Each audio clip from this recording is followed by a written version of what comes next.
کامل متانت سے سنتی رہی، پھر قدرے طنزیہ لہجے میں بولی، نہیں شاہ جی، تم مان ہی لو کہ تم بوڑھے ہو گئے ہو، تمہارے دماغ کو زنگ چاٹ چکا ہے۔ تمہاری ساری گفتگو میں کارآمد بات یہ ہے کہ ہمارا مطلوبہ مال نور پور میں ہے۔ کہاں؟ کس کے پاس؟ یہ معلوم نہیں ہو سکا، ہے نا؟ میں سمجھ گیا کہ وہ میرو شاہ اور پیا جی کی کارکردگی سے ناخوش تھی، ان کے لتے لے رہی تھی۔ کیا ہمارے کام میں اتنی مہلت ملتی ہے جتنی تاخیر تم لوگوں نے کر دی ہے؟ ہرگز نہیں، یار یا پار والا دھندا ہے۔ وہ چھوٹا سا گاؤں جس میں بمشکل 100 کے قریب گھر ہیں، وہاں سے میری تیز ترا ٹیم اپنا مال ڈھونڈنے میں ناکام رہی ہے۔ شاہ جی، تم اچھی طرح جانتے ہو کہ عمران خان کیا چاہتا ہے۔ کیا میں شکست تسلیم کرتے ہوئے اس کے آگے سر جھکا دوں، اپنا بنا بنا سیٹ اپ اس کے حوالے کر دوں اور یرغمالوں کی سی زندگی گزار دوں؟ نہیں، تم ملتان آ جاؤ، تمام ساتھیوں کو لے آؤ، شہریار اکیلا انہیں یاران خان کے پنجوں سے نکال کے لے آیا ہے۔ اس نے منہ بنا کر فون بند کر دیا، پھر دوسرا نمبر ڈائل کیا۔ سراج الدین، گولی چلا کر کسی کو زمین چٹانا بڑی بات نہیں ہوتی، بڑی بات یہ ہے کہ سینے کی طرف آتی ہوئی گولی کو جھکائی دے کر خطا کر دیا جائے۔ پھر کیا ہوا کہ تم لوگ ابھی تک ایک چھوٹے سے مشن میں الجھے ہوئے ہو؟ وہ پیا جی کی کلاس لے رہی تھی، دور بیٹھ کر کان کھینچ کر واپسی کا حکم دے رہی تھی۔ فون بند کرنے کے بعد وہ میری طرف متوجہ ہوئی۔ شہریار، تمہارے پاس بتانے کے لیے کیا کچھ ہے؟ میں نے پیا جی سے میک اپ کرانے سے لے کر سیمو اور اماں کو گیسٹ ہاؤس کے آخری کمرے میں پہنچانے تک کی جملہ روداد بلا کا موقاست پیش کی۔ وہ انہماک سے سنتی رہی۔ اس دوران اس کے لبوں سے ایک کلمہ تعریف تک نہ نکلا۔ مجھے تن نظروں سے گھورتے ہوئے بولی، تمہیں یاد ہے کہ میں نے تمہیں کیا مشن سونپا تھا؟ آپ نے مجھے نور پور میں اماں اور سیمو کا سراغ نکالنے بھیجا تھا۔ پھر میں نے اپنا کام مکمل کر دیا۔ یعنی میں نے نہ صرف ان دونوں کو ڈھونڈ لیا بلکہ انہیں یاران خان کے عقوبت خانے سے بحفاظت نکال بھی لیا۔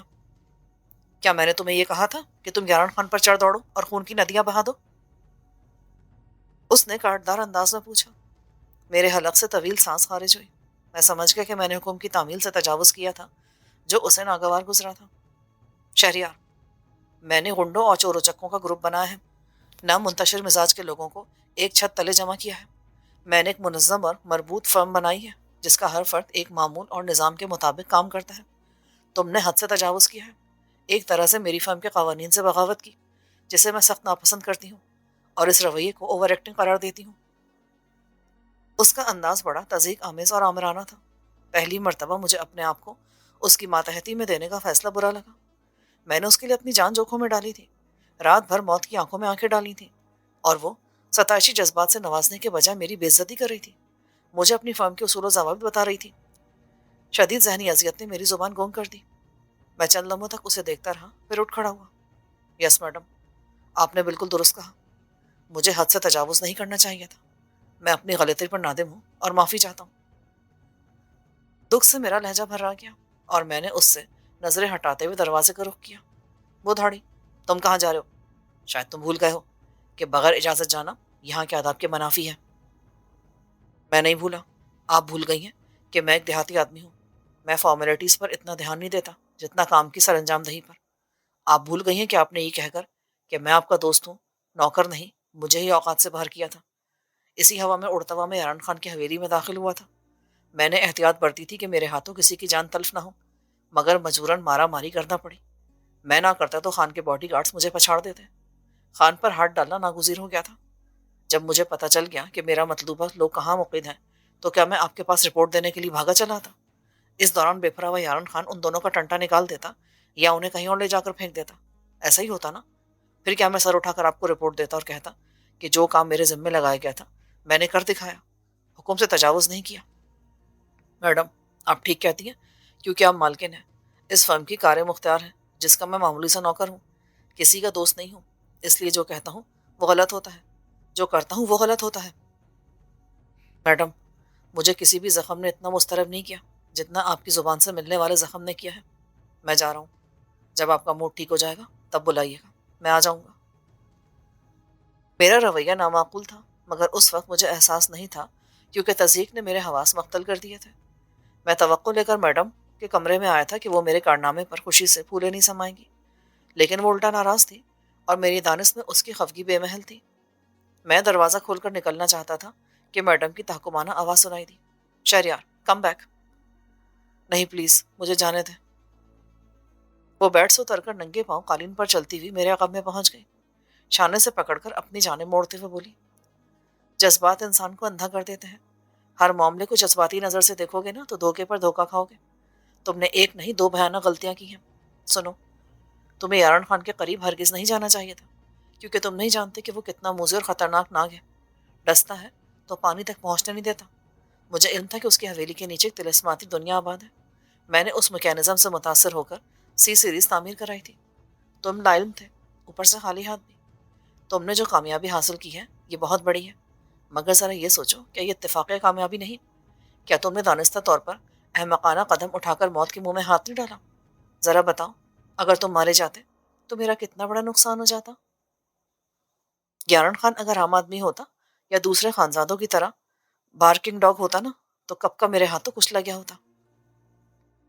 اس نے شانے پر سے ہاتھ اٹھایا، میرا ہاتھ تھاما اور کھینچ کر صوفے تک لے گئی، پھر صوفے پر دھکیل کے بولی، دوسری مسٹیک تم نے یہ کی کہ زندگی کی قیمت پر ہاتھ لگنے والی اسما کو تم نے کھالے کے ساتھ روانہ کر دیا۔ کیا تمہیں یاد نہیں تھا کہ میں نے اسما کو کتنی بڑی قیمت وصول کر کے میاں دلبر حسین کے حوالے کیا تھا؟ تمہیں نے تو وہ رقم رنگوں قصائی سے وصول کی تھی، بھول گئے کیا؟ زندہ ہاتھی لاکھ کا ہوتا ہے، مرا 1.25 لاکھ کا۔ تم اگر اسما کو میرے پاس لے آتے تو وہ یقیناً پہلے سے دگنی قیمت میں دی جاتی۔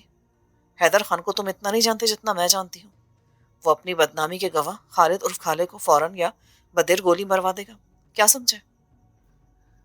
میرا دل دھک سے رہ گیا، میں نے اس رخ سے تو سوچا ہی نہیں تھا۔ میں نے جلدی سے کہا، میڈم مجھے یقین ہے کہ وہ ایسا نہیں کرے گا۔ رہی بات اسما کو یہاں لانے کی، تو میں اعتراف کرتا ہوں کہ مجھ میں اتنی ہمت نہیں تھی۔ میرا ضمیر تب بھی میرے عمل کو قبول نہیں کر رہا تھا جب میں اسے بے ہوشی کی حالت میں رنگو قصائی کے حوالے کرنے گیا تھا، مگر آپ کے حکم کی تعمیل ضروری تھی۔ میں نے کئی مرتبہ سوچا اپنے طور پر کہ میاں دلبر حسین کے تعاقب میں جاؤں اور اسما کو اس کی دلدل سے نکال لاؤں، پھر جب وہ مجھے نظر آئی تو مجھے اپنے ضمیر پر پڑی ہوئی بھاری بھرکم سے لٹانے کا موقع مل گیا۔ مالی نقصان تو کیا نا، آپ کے پاس دولت کی کمی نہیں ہے۔ دیکھو، اگر ہر امیر آدمی یہی سوچ لے نا تو دنیا امن و شانتی کا گہوارہ بن جائے اور ساری بھاگ دوڑی ختم ہو جائے۔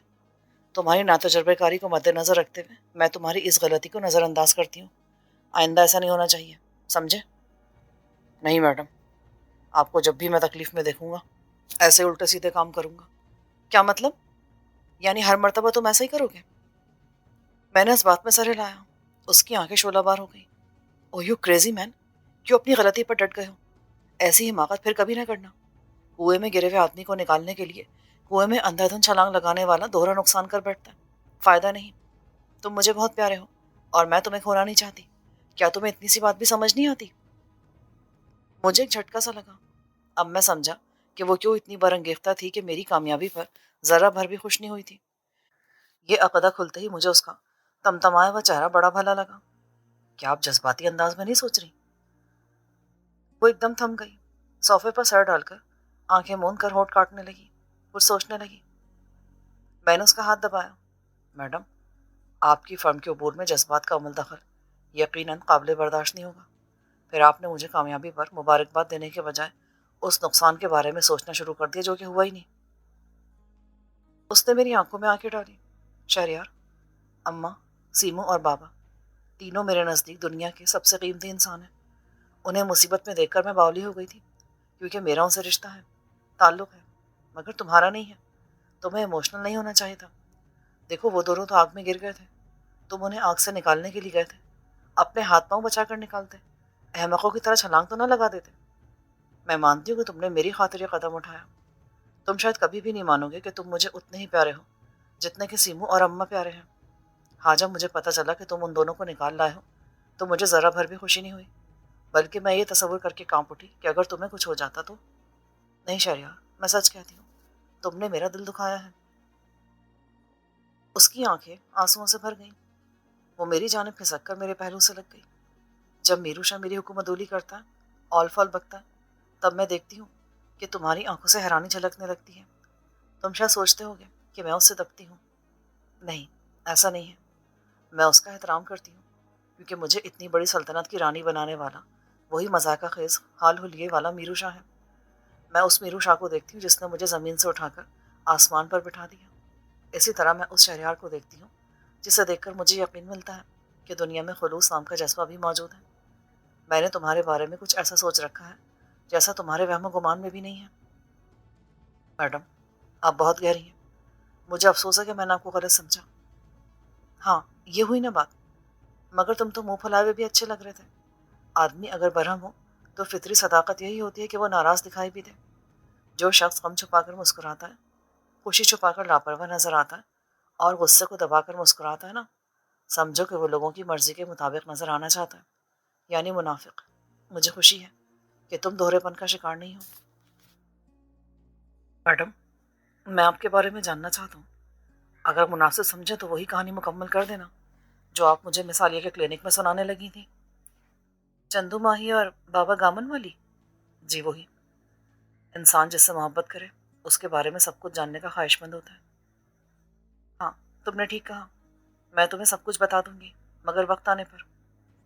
بابا گامو اور اس کے خاندان کے تحفظ کی پالیسی کیا ہے؟ بتاتی ہوں۔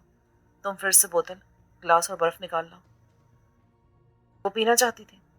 میں نے اسے شکوہ کرنا نظروں سے دیکھا اور حکم کی تعمیل کرتے ہوئے اس کیما پر بیڈ پر تینوں چیزیں رکھ دیں۔ وہ صوفہ چھوڑ کر بستر پر آن بیٹھی، آلتی پالتی مار کر بیٹھ گئی، گلاس میں آگ انڈیل کر، سفید انگارے ڈال کر گھونٹ گھونٹ حلق میں انڈیلنے لگی۔ شہریار، وہ تینوں اب خیرپور میں محفوظ نہیں رہ سکتے، کیونکہ وہ میرے حوالے سے منظر عام پر آ گئے ہیں۔ جب تک وہ لوگوں کی نظروں سے اوجھل تھے، زندہ اور محفوظ تھے، انہیں زندہ رکھنے کے لیے میں ان کی غربت کا کڑوا گھونٹ حلق میں اتار لیا کرتی تھی۔ انسان کے پاس کروڑوں کا بینک بیلنس اور جائیداد ہو، تب بھی وہ اپنے پیاروں کو پائی پائی کو ترستا دیکھ کر صبر کرے۔ بہت صبر آزما ہے، مگر میں نے اس عذاب سے صرف اس لیے مفاہمت یہ رکھی کہ میرا دشمن ان پہ وار نہ کرے۔ پر اب وہ بات نہیں رہی، اس لیے میں نے انہیں ملتان میں رکھنے کا فیصلہ کیا ہے۔ سخی محمد ان کے ساتھ ہے، چند دنوں میں میں ان کا معقول بندوبست کر دوں گی۔ میں نے سر ہلا دیا۔ اب تم گھر جاؤ، تمہیں آرام کی ضرورت ہے۔ میں دروازے کی طرف بڑھ گیا۔ حسب سابق اس نے آواز دے کے دروازے پہ روک لیا۔ میں نے پلٹ کر دیکھا۔ تم نے میری توقع سے کہیں بڑا کام کر دکھایا، وہ جیسے میرو شاہ اور پیا جیسا گھاگ آدمی بھی کرنے میں ناکام رہے۔ تمہاری دلداری ضروری سمجھتی ہوں، تبھی پوچھتی ہوں کہ تمہیں کیا انعام دیا جائے۔ میری بے ساختہ نگاہیں پھسلتی ہوئی اس کے سرخ رسیلے ہونٹوں پہ جا کے رک گئی۔ وہ میرا جواب بھانپ گئی، ذرا سا مسکرائی اور شوق نظروں سے اجازت نامہ ہوا میں اچھالتی ہوئی آنکھوں کی زبان سے بولی، ٹھیک ہے، تمہاری مراد تمہاری جھولی میں ڈال دی جائے گی۔ اس بارے میں سوچوں گی میں، فی الحال تو میں نے تمہارے لیے ایسا تحفہ سنبھال کے رکھا ہے جس کے بارے میں سن کر ہی تمہارا دل باغ باغ ہو جائے گا۔ بتاؤں؟ مجھے اور کچھ نہیں چاہیے۔ پوچھو تو صحیح۔ بتا دیں، آپ کا تحفہ یقیناً نایاب ہوگا۔ جب تم رنگو قصائی سے نوٹوں سے بھرا بریف کیس لائے تھے نا، تب تم نے مجھے بتایا تھا کہ تمہارے ماں باپ کو قتل کرنے والا رنگو قصائی ہے۔ تم نے اسے پہچاننے میں کوئی غلطی نہیں کی تھی اور اس سے بدلہ لینے کی اجازت چاہی تھی، یاد ہے نا؟ میں چونکا۔